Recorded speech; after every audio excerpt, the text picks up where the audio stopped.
সকলেই অবগত যে আজ হেফাজতে ইসলামের সমাবেশ ছিল পল্টনে, বায়তুল মোকাররমের ঠিক উল্টা পাশে।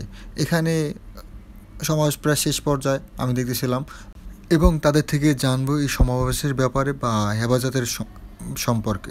মূলত এখানে অনেক উদ্দেশ্য নিয়ে এসেছি। এর মধ্যে ডক্টর ইউনূস যে নতুন সরকার গঠন করেছে তাতে আমরা সম্মতি প্রকাশ করেছি। এছাড়া আমাদের কিছু দাবি আছে। দাবি হলো যে আমাদের বিভিন্ন হত্যাকাণ্ড চালানো হয়েছে, ওই হত্যাকাণ্ডের বিচার এখনও হয়নি। নির্বিকারে গুলি চালানো হয়েছে, আমাদের কোনো হত্যাকাণ্ডের কোনো বিচার হয়নি। এছাড়া পিলখানার হত্যাকাণ্ড হয়েছে 2009 সালে, এটা কোনো বিচার হয়নি। তো এই বিচারটা আমরা চাচ্ছি। এছাড়া আমাদের যে সামনে যাতে ইসলাম বিরোধী কোনো আইন যেন সরকার না করতে পারে, তাই আমরা এখানে এসেছি। আর আপনাদের যে ছাত্রছাত্রীরা যে হামলা করলো সে ব্যাপারে কী বলতে চান আপনারা? আসলে তখন আমরা ছোটো ছিলাম, তো আমাদের ওস্তাদের কাছে যা শোনা যায় খুব ভয়ানক অবস্থা চলছিল। তারা নির্বিচারে ভারতীয় বিভিন্ন গোয়েন্দাদের মাধ্যমে তারা আমাদের উপর আক্রমণ চালিয়েছিল। আমাদের অনেক ভাই শহীদ হয়েছেন, রক্তাক্ত অবস্থা আমরা তাদেরকে দেখেছি। তারা হামাগুড়ি দিয়ে কেউ নাই, বুঝছেন, কে বাঁচাবে, সবাই একেবারে আতঙ্কের মধ্যে ছিল। দেখা যাচ্ছে যে মানে ঢাকায় ঢুকবে দাড়ি আর টুপি, তাদেরকে ঢুকতে দিবে না, তার একটা আতঙ্কের মধ্যে ছিল। আমরা দীর্ঘ 15 বছর যাবৎ এই আতঙ্কের মধ্যে কাটিয়েছি। আল্লাহর রহমতে আলহামদুলিল্লাহ বৈষম্য বিরোধী ছাত্র আন্দোলনের মাধ্যমে আমরা দেশটাকে আবার স্বাধীন করেছি। তো আমাদের সামনে দৃঢ়পত্র এই যে আমরা যেন আবার বৈষম্যের প্রতি না ফিরে যাই। একটা প্রশ্ন, আপনারা যদি সরকার গঠন করেন সেক্ষেত্রে আপনারা প্রথম দেশের থেকে কী উচ্ছেদ করবেন? আরেকবার বলেন।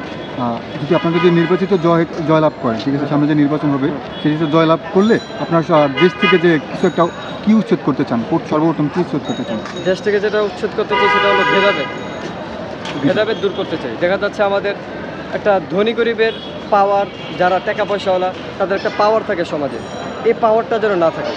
এছাড়া আমাদের আর যেটা উচ্ছেদ করতে চাই সেটা হলো যে আমরা বর্তমান যে দুর্নীতিবাজ, চাঁদাবাজ ইত্যাদি, এগুলো আমরা উচ্ছেদ করতে চাই।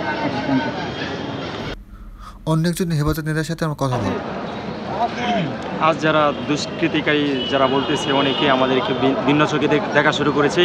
যে আন্দোলনটা হয়েছিল, এই আন্দোলনটা হয়েছিল বৈষম্য বিরোধী আন্দোলন। বৈষম্য বিরোধী আন্দোলন সফল হয়েছে এবং দেশ থেকে স্বৈরাচারী সরকার উৎখাত হয়েছে। তারপরে আমাদেরকে কোন নজরে দেখা হচ্ছে যে কওমি আলেমরা নাকি এবং ছাত্ররা নাকি এই আন্দোলনে অংশগ্রহণ করেনি, তাদেরকে এখন কিছুদিন যেতে না যেতেই এই ভিন্ন চোখে দেখা হচ্ছে। আমি বলবো যে আমাদের মাদ্রাসার ছাত্ররা, স্বয়ং আমিও ভিন্ন ড্রেস চেঞ্জ করে, পাঞ্জাবি টুপি চেঞ্জ করে আমি আন্দোলনে অংশগ্রহণ করেছি সফল হওয়ার জন্য এবং এই স্বৈরাচারী সরকারকে উৎখাত করার জন্য যত সম্ভব চেষ্টা করেছি। অনেক টাকা খরচ করেছি। মাসের খানার বিল ছিল, ওই খানার বিল মাদ্রাসায় না দিয়ে আমি আন্দোলনে খরচ করেছি। আর বিশেষ করে দেখা যাচ্ছে যে আগে যেই বৈষম্য বিরোধী আমাদেরকে অন্য চোখে দেখা হতো যে ওরা জঙ্গি এই সেই, এখনও সেই দিকে চলে যাচ্ছে। আমি এর বিরুদ্ধে প্রতিবাদ জানাচ্ছি।